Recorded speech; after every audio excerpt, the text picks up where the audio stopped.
पायी वारी त्यांची असते आणि द्वादशी दिवशी माझ्या माझ्या पप्पांना हार्ट अटॅक आला आणि ते आता आपल्यामध्ये नाही आहेत.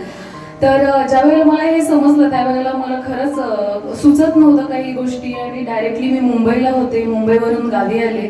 गावी आल्यानंतर रात्री मला कळलं की असं असं अचानक पप्पांचं झालेलं आहे. तर या सगळ्या गोष्टी तिसऱ्या दिवशी मला वाटतं राखेचा कार्यक्रम असतो आणि तिसऱ्या दिवशी मी शूटला उभी होते. कारण माझ्या पप्पांचं एक वाक्य होतं जे मी मनोमन त्यांना विचारलं की पप्पा मी काय करायला पाहिजे. तर त्यांचं तेच एकच उत्तर होतं की आपल्यामुळे कोणाला त्रास नाही झाला पाहिजे, कोणाचं नुकसान नाही झालं पाहिजे. आणि तिसऱ्या दिवशी मी सेटवरती होते. तर बापरे 5 मिनिटात बरंच काही बोलायचं आहे तुमच्याशी. माझा आवाज मे बी येत असेल सगळ्यांना. जरा हो मध्ये ताकद असली तर मला बरं वाटेल. क्या बात है, व्हेरी नाईस. आदरणीय व्यासपीठ आणि माझ्या मित्रमैत्रिणींनो, तसं सरांनी जसं सांगितलं तसं भाषणबाजी हा माझा तसा काही हातखंडा नाहीये. पण मला नक्कीच सगळ्यांशी गप्पा मारायला खरंच आवडेल. तेही 5 मिनिटं, टेन्शन नका घेऊ. माझे माहेर पंढरी असं म्हटलं जातं. माहेरात जर मी माझ्या आले असेल तर जरा बापाबरोबर माझ्या रुसली मी, म्हणजेच विठ्ठला बरोबर. त्यामुळे मी त्याच्या घरात गेलेली नाहीये. त्याच्या आधी म्हटलं सगळ्या मुलाबाळांना भेटावं म्हणून सेरीज कॉलेजला आले. तर दुपारी मी जाईन माझ्या बापाच्या घरी आणि बाकीच्या काही गोष्टी असतील त्याच्याशी डिस्कस करेन. आई म्हणते गीतेमध्ये सांगितलेलं आहे की जो खरा भक्त असतो तो आपल्या देवाशी भांडतो. तर तसं त्याचं आणि माझं थोडंसं भांडण आहे खूप वर्षांचं. ताईने एका या भाषणामध्ये मला इथं मगाशी सांगितलं की तिच्या आजीचं निधन झालेलं आणि आपण हाडाचे कलाकार असतो. मलाही माझी एक गोष्ट व्यक्त करायला तुम्हाला खरंच आवडेल. ज्या वेळेला मी वैजू नंबर 1 स्टार प्रवाहाची लीड करत होते, वैजू नावाचं कॅरेक्टर होतं, आणि ज्या वेळेला शूट सुरू होतं त्यावेळेला माझे बाबा विठ्ठलाचे भक्त, आई बाबांच्या काळात विठ्ठलाची माळ आहे. आमच्या घरी रोज हरिपाठ होतो. माझा हरिपाठ पूर्ण पाठ आहे. आणि असं असताना पायी वारी त्यांची असते आणि द्वादशी दिवशी माझ्या माझ्या पप्पांना हार्ट अटॅक आला आणि ते आता आपल्यामध्ये नाही आहेत. तर ज्या वेळेला मला हे समजलं त्यावेळेला मला खरंच सुचत नव्हतं काही गोष्टी आणि डायरेक्टली मी मुंबईला होते. मुंबईवरून गावी आले. गावी आल्यानंतर रात्री मला कळलं की असं असं अचानक पप्पांचं झालेलं आहे. तर या सगळ्या गोष्टी तिसऱ्या दिवशी मला वाटतं राखेचा कार्यक्रम असतो आणि तिसऱ्या दिवशी मी शूटला उभी होते. कारण माझ्या पप्पांचं एक वाक्य होतं जे मी मनोमन त्यांना विचारलं की पप्पा मी काय करायला पाहिजे. तर त्यांचं तेच एकच उत्तर होतं की आपल्यामुळे कोणाला त्रास नाही झाला पाहिजे, कोणाचं नुकसान नाही झालं पाहिजे. आणि तिसऱ्या दिवशी मी सेटवरती होते. तर मी तुम्हाला सांगते पण माझं अंग कापते कारण मला माझ्या पप्पांचा आठवण काढायला आठवत नाही. कारण त्या गेली 3 वर्ष झालं तरी सुद्धा त्या आठवणी तशाच आहेत.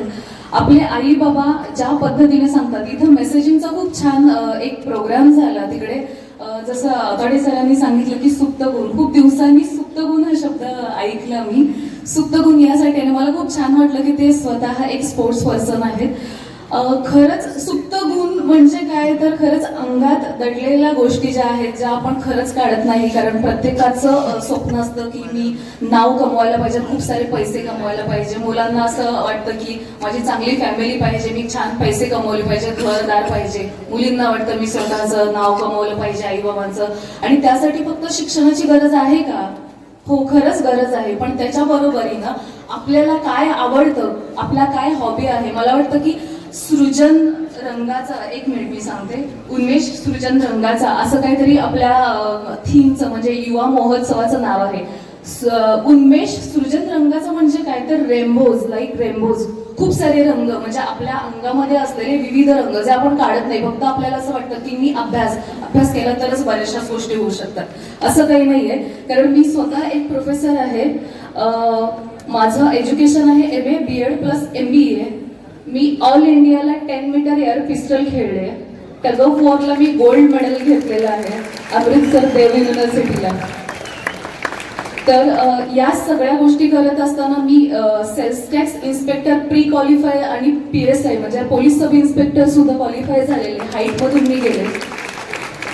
म्हणजे एज्युकेशन मध्ये असताना सुद्धा मग मी ही वाट का धरली, कारण माझा हॉबी म्हणून मी असंच चला एखादं नाटक करूया आणि नाटकांमध्ये, कारण तुमच्या आवडी, तुमच्या कला तुम्ही जोपासल्या पाहिजेत. कदाचित याच गोष्टी सांगण्यासाठी या सगळ्या शिक्षकांचा आणि प्रत्येक जगातल्या शिक्षकांचा एकच अट्टहास असतो की फक्त पुस्तकी ज्ञान नाही, तर तुमच्या आतमध्ये तुमचं मन, तुमचं मत काय आहे आणि ते तुम्ही काय कशा पद्धतीने करू शकता, त्यासाठीचा हा कार्यक्रम आहे.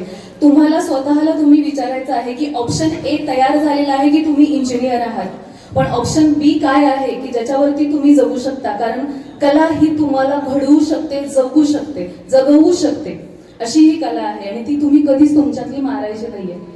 मला बरंचसं सांगायचंय पण मी अजून बरंचसं विसरते. मी खूप सिरियस ताई झालेले आहेत. मी एवढं सिरियस काही सांगत नाहीये, फक्त प्रत्येकाने ठरवायचं आहे.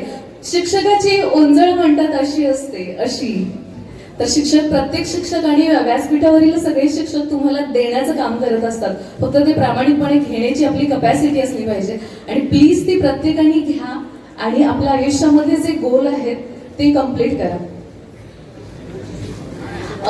आज बऱ्याचशा स्पर्धा झाल्या, 3 दिवस झाल्या स्पर्धा चालू आहेत असं समजलं मला, आणि प्रत्येक जण हारले जिंकले. मला खरंच काही माहिती नाहीये. प्राइज डिस्ट्रीब्युशनचा प्रोग्राम आहे, तर मला असं वाटतं मला एकच शायरी बिरी सगळ्यांच्या पाठ असते, पण मला कधी शायरी कधी पाठ झाली नाही.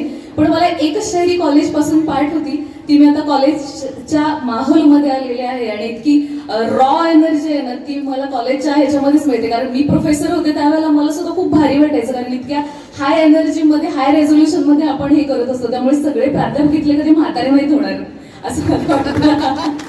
कारण सगळ्या स्टाईल ज्या काय आहेत त्या तुम्हाला सगळ्या बघायला मिळतात.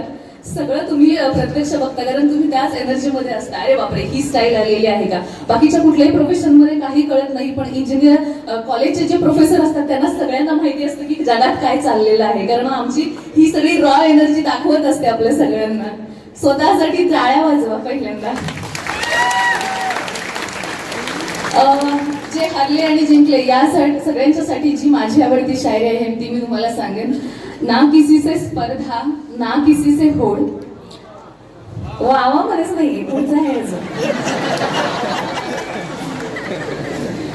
ना किसी से स्पर्धा, ना किसी से होड, मेरी अपनी कश्ती, मेरी अपनी दौड. तुमची कश्ती कुठे आहे ते प्लीज तुम्ही बघा. आणि तुमचं जे लास्ट सीन आहे व्हॉट्सॲपचं ते आता बंद झालेलं आहे, ते हाईड झालेलं आहे. याचा अर्थ असा नाही की 12, 1 आणि 2 वाजेपर्यंत झोपायचं नाही. आम्ही क्रिएटर्स असतो किंवा आम्ही आर्टिस्ट असतो, ते आम्ही दिवसभर मेहनत करतो, व्हिडिओज करतो, तुम्हाला बघण्यासाठीचे व्हिडिओज करतो. तुमचा टाइम किती बाकीच्या लोकांना स्क्रोलिंग करण्यामध्ये जातोय हे तुम्ही स्वतः चेक करा, कारण हे आवर्जून होतं. खूप सारी लोक खूप वेळ मोबाईल हातात घेतात, तर ते आमचं काम आहे म्हणून आम्ही क्रिएटिव्हिटी करून लोकांना दाखवत असतो. पण तुम्ही विद्यार्थी दशेमध्ये आहात, तुमच्याकडे आज 1 रुपया नाहीये. जो 1 रुपया आहे तो तुमच्या आई बाबांच्या खिशातला आहे, याची जाणीव ठेवा. आणि ज्या वेळेला तुम्ही तुमच्या खिशामध्ये 1 रुपया निर्माण कराल त्यावेळेला मग स्क्रोलिंग करा. मग मोबाईल किती हातामध्ये धरायचा हे तुमचं तुम्ही ठरवायचंय. हे खूप महत्वाचं मला तुम्हाला सांगायचं होतं. सो मला वाटतं मला जेवढं सांगायचं होतं तेवढं मी सांगितलेलं आहे. राहून गेलं असेल तर आय एम सो सॉरी. जर काही राहून गेलं असेल तर एकच सांगेन, लाईफमध्ये ऑप्शन्स ए तयार झालेला आहे, कारण तुम्ही इंजिनियर झालेला आहात, कारण तुम्ही कॉलेजमध्ये आलेला आहात. आज ना उद्या होणारच. ऑप्शन बी काय आहे प्रत्येकासाठी वेगळा असू शकतो. त्या ऑप्शन बी वरती प्लीज आज रात्रभर विचार करून त्याच्यावरती काम करायला सुरुवात करा.